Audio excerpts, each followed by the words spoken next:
So in this video, I have the honor of rolling with Steve again.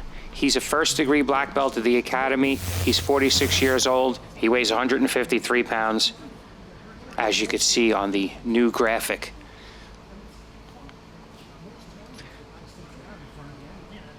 So here I'm just joking around with him a little bit about starting on the ground. People say a real fight doesn't start on the ground.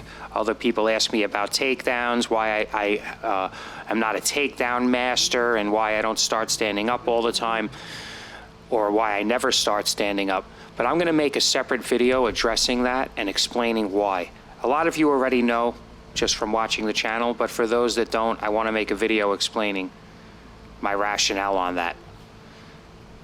So here he's grabbing my head. He's trying to run around my guard, but my leg and my arm on the right side were connected. I straightened my arm, so when he pushed into me, I simply spun around. And then once he realized that, he jumped back to the other side. So we're gonna do a super slow-mo. So as you can see, he's trying to run around, but you can see my right arm and my right leg are inside of his arm. So he has my foot on the other side with his left arm, and my right arm and right leg were preventing him because as he circled, I simply spun. So here, as you can see, watch my left leg. He's trying to underhook it, but it gives me his right arm. So now I have double wrist control on his right arm and both my feet under his right leg. And that, on his left arm. I had double wrist control on his left arm and both feet under his right leg. And that enabled me to sweep him over. But he has an underhook on my left leg with his right arm. So he's trying to kick his foot off to get off that hook of my left leg, but he has the underhook, so it allows him to just come up. So I wasn't able to complete the sweep. But I thought that needed to be explained a little bit better, and you could see it a little more clearly there. So all it takes is one small adjustment or one move that someone can anticipate better, and they win the position. I think at the highest level of jiu-jitsu, between brown and black belt, purple belt, good purple belts, the jiu-jitsu knowledge isn't that much different. It's how they apply it. It's when they apply it. It's an anticipatory knowledge. If I had time to think about it, I would have done something different there. By time, I mean just a couple of more seconds. And that's how we sharpen our edge for jiu-jitsu. Sharpening that timing, that ability to anticipate, comfort with the knowledge. So I like this position. I'm looking for a butterfly sweep. Here I look to come up over his head and take the kimura. Now I'm looking for an arm drag. I have an underhook, and I'm looking to control his left arm and sweep him over, but I don't have my right butterfly hook in. I was trying to get him on the sneak. If I could have pulled his body further and pulled his butt away from his feet, it would have made it easier to sweep him with my right hook not being under the hip. Like I could have put my right hook under his shoulder with my leg and swept him over. But his body would need to be extended forward. And that principle always applies. Butt away from the heels makes him weaker. So we're back to this. He knows my game. I have a deli heaver on one side, spider, basically like a spider hook on the other. And I was able to pull his leg out and get the sweep. There I did a very quick technical move. I pushed his knee to the side. Even in slow motion, it looks fast. I pushed his knee to the side with my left hand while blocking his hip with my right. And then I shot my knee right to his hip. But he was able to make enough space to bring his knee in, just enough where it stopped my knee from going to his waist. Because once my knee was at his waist, that would have been an official guard pass. So again, it's the little things. So there he tried to switch to the kimura. He's playing like an open guard here.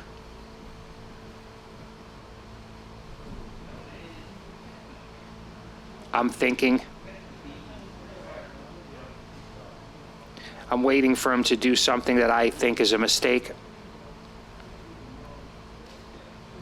So here he's pulling my arm through,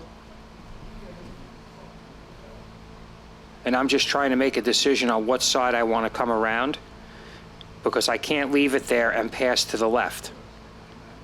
And the left is the leg that I have pinned. I'm sitting on his left leg.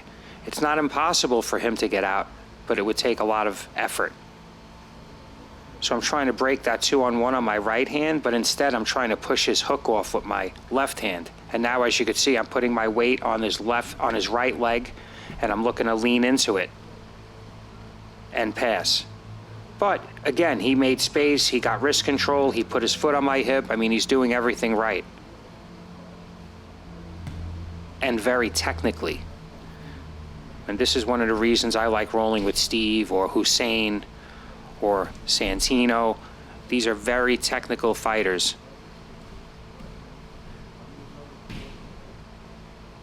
It doesn't just become a pissing match about strength or speed.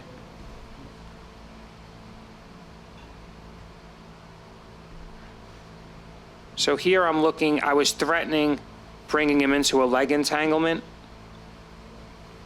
I still am.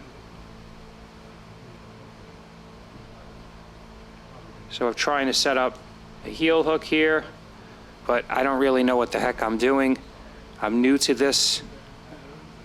So he starts getting his own footlock attack. I can't see it from here, but it was enough that made me feel that I needed to come up and defend. That was the end of the first round. As you notice, this is a 12-minute round. So there I kicked his hook off, and I was doing a good job, and then he was able to come up and put me on bottom. There he's looking to go under my leg with his right hand, so I prevent that. Now he's in like an arm drag with his left hand.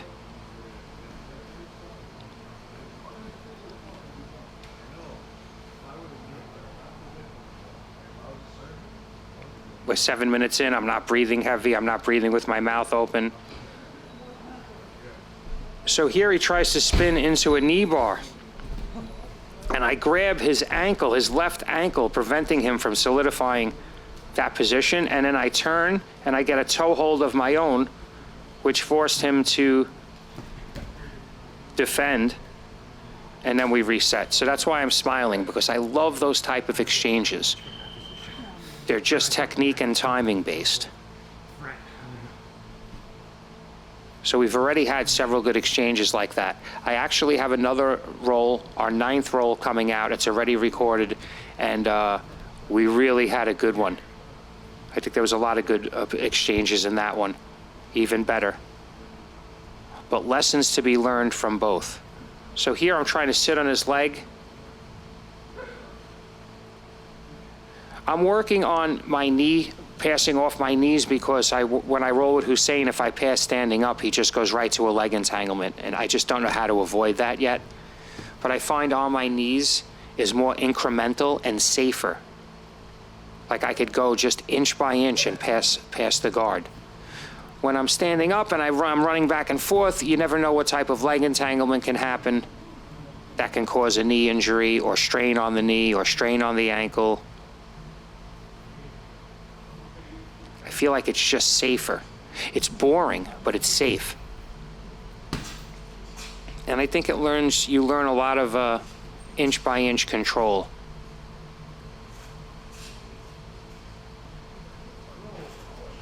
It's a real step-by-step incremental process. So here, as you can see, I'm just moving forward, just slowly inching by what his defense is here.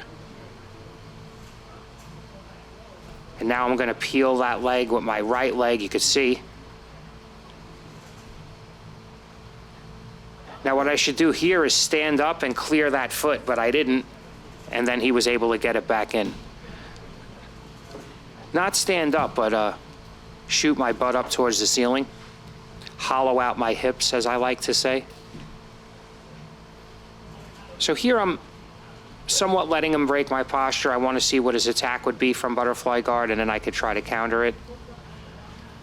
Here he's falling to one side. I think he's looking to grab my either the Kimura or entangle my left leg into another knee bar attack. You know, with him, if I'm not thinking constantly, I get submitted. Even when I'm thinking constantly.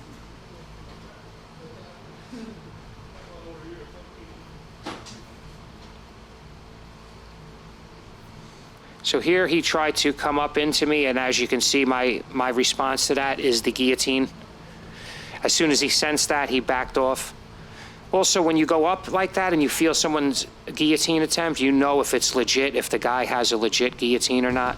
So there, I kicked this one hook off. I do this a lot. You got to kick that hook off. So it's a up and back and out kick. Out and back. So I'm doing it again. I'm peeling that leg with my right leg. So now I'm on, so he realized that and he used all his effort to pull it out from under me. And he got me back in closed guard, which is advantageous to him.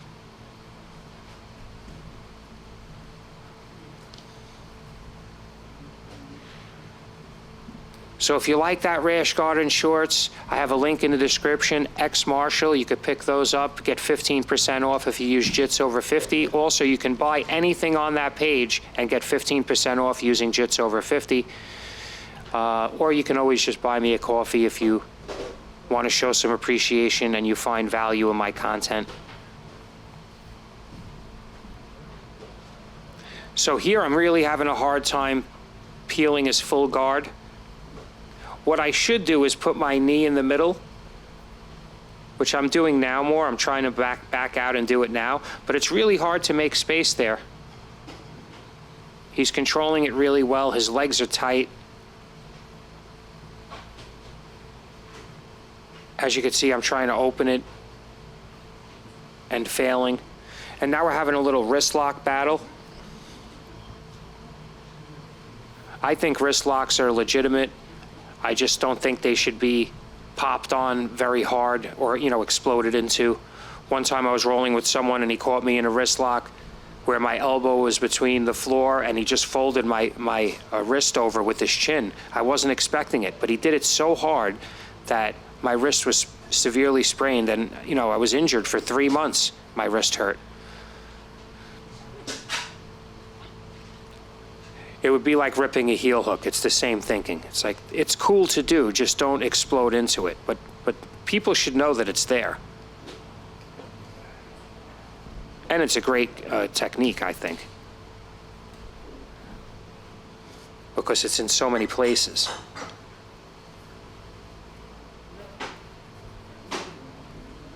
So as you can see, I'm trying to isolate his wrist. I'm forcing it a little bit.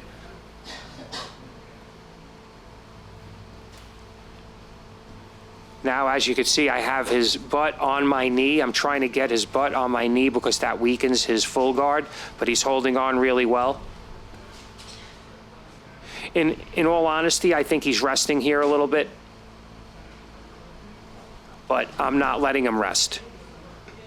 I'm not going crazy, but as you can see, I'm still continuing to try to open his guard to make him work. I'm putting my knee under his butt.